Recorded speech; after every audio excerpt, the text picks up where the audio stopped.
Hello everyone, once again welcome to VS tuition classes.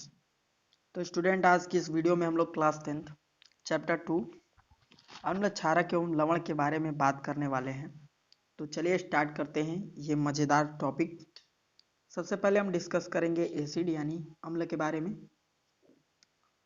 तो जितने लोग इस चैप्टर को पढ़ चुके हैं वो रिवीजन की दृष्टि से इस वीडियो को देख सकते हैं, और जितने लोग अगर इसको पहली बार देख रहे हैं, इस चैप्टर को पहली बार पढ़ने जा रहे हैं, तो वीडियो को 1x मोड में ही देखें, अच्छे से समझ में आएगा। ठीक है, तो चलिए स्टार्ट करते हैं आज की वीडियो। सबसे पहले डिस्कस करेंगे एसिड के बारे में। देखिए, कुछ पॉइंट्स को बना के अगर आप केमिस्ट्री को पढ़ेंगे तो अच्छे तरीके से समझ में आएगा। तो जो अपना टॉपिक है अम्ल क्षारक एवं लवण, ये केमिस्ट्री का टॉपिक है। तो इसको अगर आप समझना चाहते हैं तो पॉइंट्स बना करके कुछ चीज़ों को याद रखें। जैसे अगर हम एसिड की बात करें, आप हमारे साथ नोट्स भी बनाते हुए चल सकते हैं। ये स्वाद में खट्टे होते हैं, ये नीले लिटमस पेपर को लाल कर देते हैं। जो एसिड होते हैं वो स्वाद में कैसे होते हैं? खट्टे होते हैं, और जो नीले लिटमस पेपर को रेड में कन्वर्ट कर देते हैं। अगर कोई नीला लिटमस पेपर अगर हम ले लेते हैं तो उसको ये लोग रेड में कन्वर्ट कर देते हैं। ठीक है, तीसरा पॉइंट है ये जलीय विलयन में H प्लस आयन देते हैं। जैसे कि अगर हम कोई जलीय विलयन ले लें, ठीक, जैसे किसी ग्लास में हम वाटर ले लें थोड़ा सा H2O, और इसमें हम अगर NaCl मिलाएं, ठीक है, तो यहाँ पर ये H प्लस आयन रिलीज करेगा। ठीक है, जैसे कि आप देख सकते हैं। तो ये वाला पॉइंट भी इम्पोर्टेंट है, ये जलीय विलयन में H प्लस आयन देते हैं। ठीक है, और इसके अगले पॉइंट की अगर हम बात करें, एसिड शब्द लैटिन भाषा से लिया गया है जिसका अर्थ है खट्टा। एसिड एक लैटिन शब्द है भाषा का, और जिसका अर्थ क्या होता है? खट्टा। ये तो आप सभी को मालूम ही होगा। तो ये जितने भी पॉइंट्स सभी आपको दिए गए हैं, सभी पॉइंट्स इंपॉर्टेंट हैं। आप अच्छे तरीके से नोट्स बनाते हुए चलें और अच्छे तरीके से इसको जरूर समझें। ठीक है,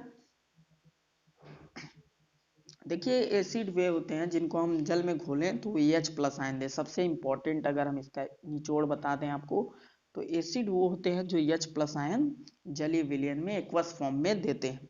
ठीक है, तो जैसे कि अगर मान लो कोई एसिड की हम बात करें, HCl एक हमारा एसिड है, इसको हम जैसे ही जल यानी कि H2O में अगर हम घोलें तो हमको H प्लस आयन मिल जाएगा। समझ में आ रही है बात? ठीक है, H प्लस आयन अलग हो जाता है और Cl माइनस आयन अलग हो जाता है HCl से। तो यहाँ हमको H प्लस आयन मिल रहा है ना, तो इसलिए ये जो HCl है वो एक एसिड है। ठीक है, अब एसिड के कई प्रकार होते हैं, जैसे प्रबल अम्ल, दुर्बल अम्ल, सांद्र अम्ल, तनु अम्ल। तो इन सब के बारे में भी डिस्कस कर लेते हैं। तो चलिए देखिए, सबसे पहले हम बात करें प्रबल अम्ल की। प्रबल अम्ल कौन कौन से होते हैं? HCl, H2SO4, HNO3। ये तीनों क्या होते हैं? प्रबल अम्ल। ठीक है, पहला HCl हाइड्रोक्लोरिक अम्ल, H2SO4 सल्फ्यूरिक अम्ल, और HNO3 नाइट्रिक अम्ल है। ठीक है, इन सभी अम्ल के बारे में आप सभी लोग पिछली कक्षाओं में भी पढ़े होंगे, तो अच्छे तरीके से समझते हुए चलें।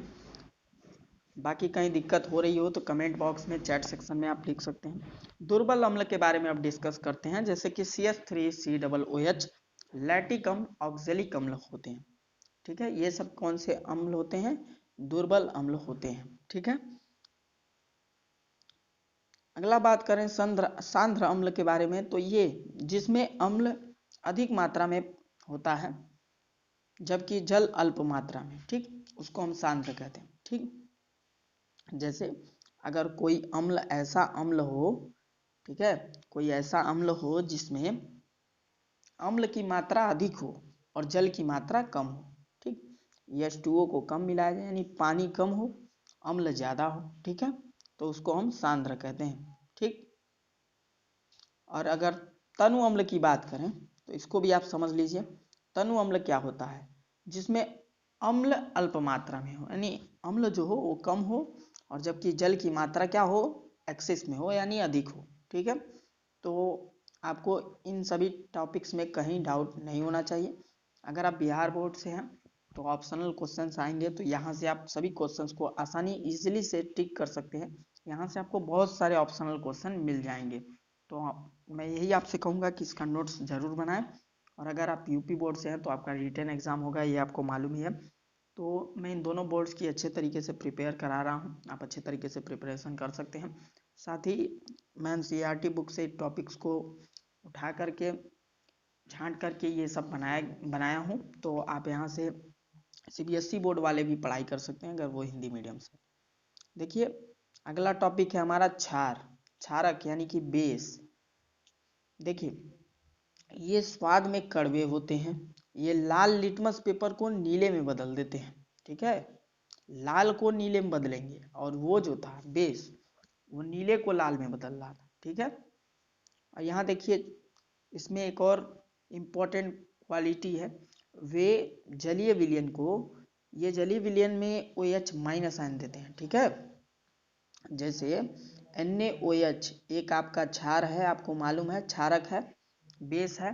अगर आप इसको जलीय विलयन में घोलोगे तो आपको क्या मिलेगा, Na प्लस और OH माइनस आयन मिलेगा। ये जैसे ही घोलते हैं Na प्लस में और OH माइनस में टूट जाता है। तो इस प्रकार से यहाँ पे क्या हो जाता है, जलीय विलयन में घुलने पर किसी क्षारक को OH माइनस आयन अगर देता है तो वह क्षारक होता है। ठीक है, कोई भी पदार्थ हो अगर जलीय विलयन में घुलने पर OH माइनस आयन दे रहा है तो आप समझ जाएंगे क्या है, क्षारक है। और अगर H प्लस आयन दे रहा है तो आप क्या समझेंगे कि बेस है। अगर OH माइनस दे रहा है तो आप समझ जाएंगे क्या है, क्षारक है। अब तो कोई डाउट नहीं होगा। ठीक है, अब देखिए क्षारकों में भी कई प्रकार होते हैं, जैसे प्रबल क्षारक, दुर्बल क्षारक, क्षार, लवण और इत्यादि चीजें हैं। तो सबसे पहले जो प्रकार हैं उनके बारे में डिस्कस कर लेते हैं, प्रबल क्षार और दुर्बल क्षार के बारे में। देखिए दुर्बल क्षार क्या होते हैं, प्रबल क्षार पहले समझ लीजिए। प्रबल क्षार NaOH KOH का होल ट्वाइस, ठीक है, सॉरी CaOH का होल ट्वाइस, कैल्शियम हाइड्रोक्साइड है ये वाला, और ये आपका पोटेशियम हाइड्रोक्साइड और ये सोडियम हाइड्रोक्साइड है। सबके नाम भी आप जानते चलिए, लिखते चलें तो और बेहतर है। ये आपका सोडियम हाइड्रोक्साइड, पोटेशियम हाइड्रोक्साइड और ये वाला जो है कैल्शियम हाइड्रोक्साइड है। ठीक है, और दुर्बल क्षार में आप एक ही लिख सकते हैं